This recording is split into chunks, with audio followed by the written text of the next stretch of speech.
बिस्मिल्लाहिर्रहमानिर्रहीम। आज का हमारा टॉपिक है डोमेन यूकेरिया। जैसे कि आपको स्टार्ट में बताया था कि तमाम लिविंग ऑर्गेनिजम्स को 3 डोमेन्स में डिवाइड किया गया है और इन डोमेन्स के नाम हैं domain archaea, domain bacteria and domain Eukarya. तो हमने पहले डोमेन आर्किया पढ़ी, फिर डोमेन बैक्टीरिया पढ़ी, अब हम डोमेन यूकेरिया के बारे में पढ़ेंगे। डोमेन यूकेरिया के जो ऑर्गेनिजम्स हैं इनके अंदर यूकेरियोटिक सेल्स पाए जाते हैं। यूकेरियोटिक सेल्स वो सेल्स होते हैं जिनका जेनेटिक मटेरियल इस तरह से जब इनके पड़ा होता है तो उसके इर्द गिर्द न्यूक्लियर मेम्ब्रेन मौजूद होती है। ठीक है, इनके जेनेटिक मटेरियल के इर्द गिर्द न्यूक्लियर मेम्ब्रेन मौजूद होती है और इसके अलावा इनके अंदर मेम्ब्रेन बाउंडेड ऑर्गेनेलीज जैसे कि mitochondria, chloroplast, endoplasmic reticulum, Golgi apparatus, lysosomes, peroxisomes ये भी इनके अंदर प्रेजेंट होती हैं। ये करेक्टरिस्टिक्स होते हैं यूकेरियोटिक सेल्स के कि इनके अंदर न्यूक्लियर मेम्ब्रेन भी पाई जाती होती है, यानी कि इनके अंदर न्यूक्लियस जो कि एक मेम्ब्रेन बाउंडेड ऑर्गेनेली है ये पाई जाती है और इसके अलावा अदर मेम्ब्रेन बाउंडेड ऑर्गेनेलीज भी प्रेजेंट होती हैं। इसमें से जो क्लोरोप्लास्ट है वो प्लांट्स और एल्गी के अंदर पाया जाता है, जबकि एनिमल्स में क्लोरोप्लास्ट नहीं पाया जाता क्योंकि क्लोरोप्लास्ट का काम फूड प्रेपरेशन है, फोटोसिंथेसिस है। एनिमल्स में फोटोसिंथेसिस नहीं होती। एनिमल्स हेटेरोट्रॉफ हैं, वो फूड के लिए प्लांट्स पर डिपेंड करते हैं। इसी तरह फंजाई भी हेटेरोट्रॉफ्स हैं और वो फूड के लिए डिपेंडेंट होते हैं। नेक्स्ट हम इनके सेल में साइटोस्केलेटन को देखते हैं। साइटोस्केलेटन क्या होता है? साइटो का मतलब होता है सेल एंड स्केलेटन का मतलब है सपोर्टिंग सिस्टम। तो साइटोस्केलेटन सेल का सपोर्टिंग सिस्टम है, यानी कि ये सेल का स्केलेटन है। जैसे ह्यूमन बीइंग की बॉडी में आपको पता है स्केलेटन पाया जाता है, मुख्तलिफ एनिमल्स में स्केलेटन पाया जाता है जो कि उनकी बॉडी को सपोर्ट प्रोवाइड करता है। इसी तरह से सेल के लेवल पर सेल के अंदर भी एक स्केलेटन पाया जाता है जिसको हम साइटोस्केलेटन यानी सेल का स्केलेटन कहते हैं। ये skeleton complex network of microtubules, microfilaments and intermediate filaments पर मुश्तमिल होता है। माइक्रोट्यूब्यूल, माइक्रोफिलामेंट्स और इंटरमीडिएट फिलामेंट्स ये 3 टाइप्स हैं साइटोस्केलेटन की। ये तीनों मिलकर साइटोस्केलेटन बनाते हैं जो कि सेल को सपोर्ट प्रोवाइड करता है और सेल की मूवमेंट और सेल के अंदर जो ऑर्गेनेलीज हैं उनकी मूवमेंट और सेल के अंदर ट्रांसपोर्ट सिस्टम, यानी कि सेल के अंदर जो मटेरियल्स एक जगह से दूसरी जगह, सेल के एक पार्ट से दूसरी जगह दूसरे पार्ट में मूव करते हैं, वो भी इन साइटोस्केलेटन की मूवमेंट की वजह से होता है। सेल के अंदर पाई जाने वाली इन मूवमेंट्स को इंट्रासेलुलर मूवमेंट कहते हैं और जो सेल के अंदर अंदर ट्रांसपोर्ट सिस्टम पाया जाता है कि सेल के एक पार्ट से सेल के अंदर ही दूसरे पार्ट तक चीज़ें मूव करती हैं, मटेरियल मूव करते हैं, इसको हम इंट्रासेलुलर ट्रांसपोर्ट कहते हैं। इंट्रासेलुलर ट्रांसपोर्ट ये सेल के अंदर साइटोस्केलेटन की वजह से पॉसिबल होती है। अगर हम यूकेरियोटिक सेल के जेनेटिक मटेरियल को देखें तो ये क्रोमोसोम्स पर मुश्तमिल होता है। क्रोमोसोम्स क्या चीज़ होते हैं? ये न्यूक्लियस के अंदर पाए जाने वाली एक ऑर्गेनेली कह सकते हैं इनको, जो कि न्यूक्लियस के अंदर पाए जाते हैं। ऑर्गेनेली तो नहीं, न्यूक्लियस खुद एक ऑर्गेनेली है और क्रोमोसोम्स वो स्ट्रक्चर्स हैं जो कि न्यूक्लियस के अंदर पाए जाते हैं। इस तरह से ये सेल है और इसके अंदर न्यूक्लियस और न्यूक्लियस के अंदर क्रोमोसोम्स पाए जाते हैं। इनमें जो क्रोमोसोम्स होते हैं वो तादाद में ज़्यादा होते हैं। इनमें मल्टीपल लीनियर क्रोमोसोम्स पाए जाते हैं न्यूक्लियस के अंदर।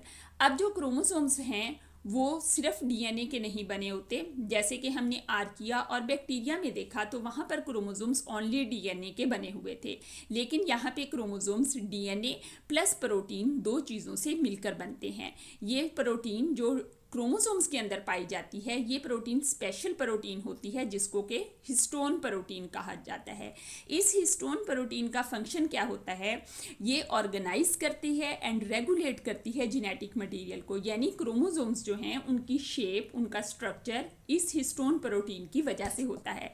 क्रोमोसोम्स में जो डीएनए है, डीएनए बहुत ज़्यादा लंबा डीएनए होता है, बहुत बड़ा होता है और एक न्यूक्लियस के अंदर कई क्रोमोसोम्स होते हैं, बहुत सारा डीएनए पाया जाता है।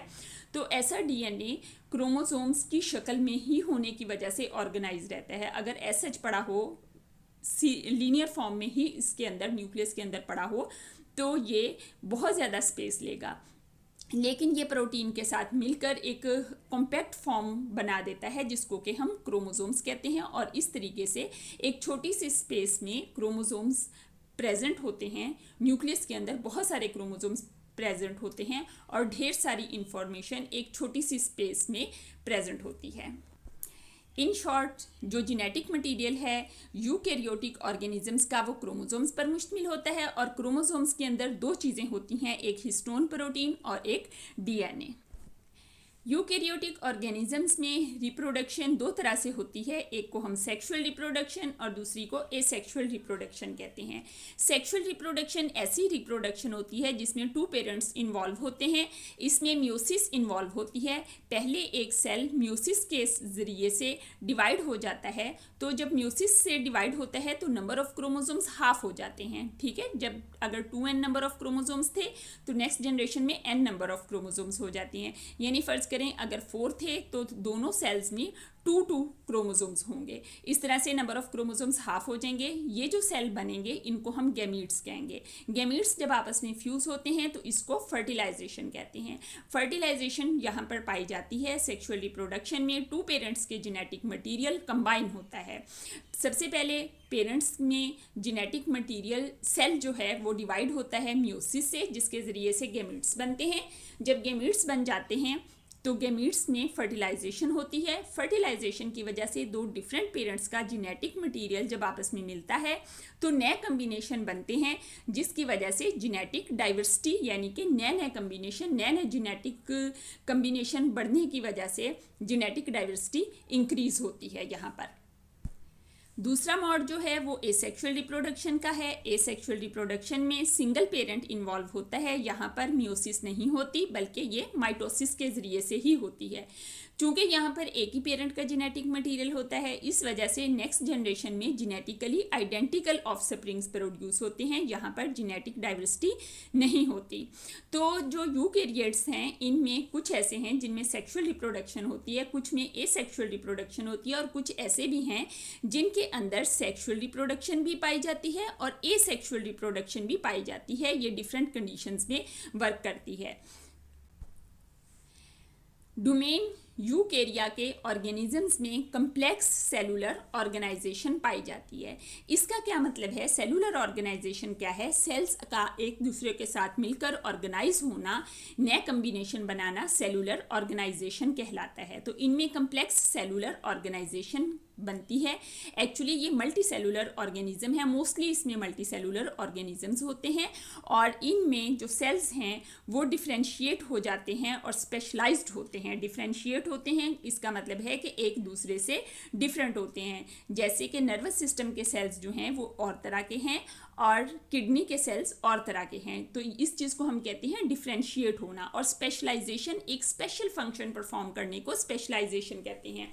जैसे नर्वस सिस्टम के सेल्स जो हैं उनका स्पेशल फंक्शन है कि वो नर्व इम्पल्स को कैरी कर सकते हैं, और जो किडनी के सेल्स हैं उन नेफ्रॉन, उनका स्पेशल फंक्शन है कि वो ब्लड को फिल्टर कर सकते हैं। तो इनका ये जो स्पेशल फंक्शन इनको असाइन होता है इसको स्पेशलाइजेशन कहते हैं। तो मल्टी सेलुलर ऑर्गेनिजम्स में, यूकैरियोट्स में, डोमेन यूकैरिया के जो मेंबर्स हैं उनको यूकैरियोट्स भी कहते हैं। इनके अंदर सेल डिफरेंशिएशन एंड स्पेशलाइजेशन पाई जाती है। सेल्स एक दूसरे से डिफरेंट होते हैं और फिर हर सेल जो है वो स्पेशलाइज्ड, बहुत सारे सेल्स जो हैं वो स्पेशलाइज्ड हो जाते हैं, वो एक स्पेशल फंक्शन परफॉर्म करते हैं और इस वजह से इसको हम स्पेशलाइजेशन ऑफ सेल्स कहते हैं। तो मल्टी सेलुलर यूकैरियोट्स में specialisation, differentiation and specialisation of cells भी पाई जाती है। फिर सेल्स आपस में मिलकर टिश्यूज़ बनाते हैं और टिश्यूज़ आपस में मिलकर ऑर्गन्स बनाते हैं। सेल्स मिलते हैं तो टिश्यूज़ बनती हैं, टिश्यूज़ मिलती हैं तो ऑर्गन्स बनती हैं। एक ही तरह के सेल्स मिलते हैं तो टिश्यूज़ बनती हैं, डिफरेंट टिश्यूज़ मिलते हैं तो ऑर्गन्स बनते हैं।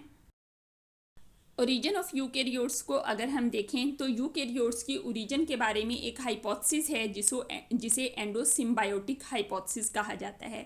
इस हाइपोथेसिस का ये कॉन्सेप्ट है कि दो डिफरेंट बैक्टीरिया, दो डिफरेंट प्रोकैरियोट्स जो कि एक दूसरे के साथ मिलकर रहते थे, जिसको हम सिम्बायोसिस कहते हैं। सिम्बायोसिस क्या होता है? दो मुख्तलिफ ऑर्गेनिजम्स का एक दूसरे के साथ जो रिलेशन है, दैट इज़ कॉल्ड सिम्बायोसिस। तो ये दोनों मिलकर रहते थे।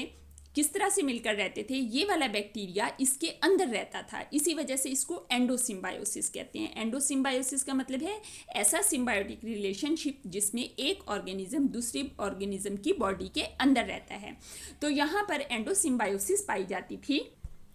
एंडोसिम्बायोसिस पाई जाती थी। तो जो बैक्टीरिया, फर्ज करें कि ये जिसको रेड बनाया है ये वाला इसके अंदर रहता था, जिसको के पर्पल बनाया हुआ है, तो ये वाला जब इसके अंदर रहता था तो काफ़ी जनरेशन्स गुजरने के बाद ऐसा हुआ कि इसने परमानेंटली इसके अंदर ही रहना शुरू कर दिया। और इस तरीके से ये इसके, चूँकि इनकी जो सेल मेम्ब्रेन होती है वो पाई जाती है, तो वो सेल मेम्ब्रेन एक ऑर्गेनेली की मेम्ब्रेन बन गई। और ये वाली जो चीज़ जो इसके अंदर आया था, एक प्रोकैरियोट, वो इस वाले सेल का ये सेल ही रहा, जबकि ये वाला प्रोकैरियोट जो है ये ऑर्गेनेली बन गया। और इस तरह से मेम्ब्रेन बाउंडेड ऑर्गेनेलीज यानी कि माइटोकॉन्ड्रिया और क्लोरोप्लास्ट, स्पेशली इनके बारे में ये कहा जाता है कि ये दोनों ऑर्गेनेलीज जो हैं ये बनी थी by engulfing of prokaryote in the host cells. ये वाला सेल होस्ट सेल होगा क्योंकि इस सेल ने इस सेल को अपने अंदर जगा दी थी। तो होस्ट सेल के अंदर जब ये सेल चला गया तो ये इसकी परमानेंट ऑर्गेनेली बन गया। तो हम इसको रीड कर लेते हैं कि ये क्या कह रहे हैं। Eukaryotes are believed to have originated through endosymbiosis where certain prokaryotic cells such as mitochondria and chloroplasts were engulfed यानी कि निगल लिए गए थे by a host cells leading to symbiotic relationship। और symbiotic relationship से वो एक दूसरे के साथ रहने लग गए। बाद में जो अंदर रहने वाला था वो उसकी परमानेंट ऑर्गेनेली बन गया और इस तरह से प्रोकैरियोटिक सेल कन्वर्ट हो गया यूकैरियोटिक सेल में। फिर इस यूकैरियोटिक सेल से आगे इन्होंने सेल्स ने मिलकर रहना शुरू कर दिया तो मल्टी सेलुलर ऑर्गेनिजम्स बने और फिर आगे आगे उसमें मुख्तलिफ डिवीजन्स होती गई तो मज़ीद इसमें नए नए ऑर्गेनिजम्स बनते गए। ये कंसेप्ट है इसका, मल्टी सेलुलर ऑर्गेनिज्म का फॉर्मेशन किस तरीके से हुई। Thanks for watching. अगर आपको इसमें से कोई चीज़ समझ नहीं आई, थोड़ी सी कन्फ्यूजन है, तो आप वीडियो को दोबारा से सुनें। उस जगह से दोबारा से सुनेंगे तो आपकी कन्फ्यूजन दूर हो जाएगी। तो इंशाल्लाह हम नेक्स्ट मिलेंगे नेक्स्ट लेक्चर के साथ।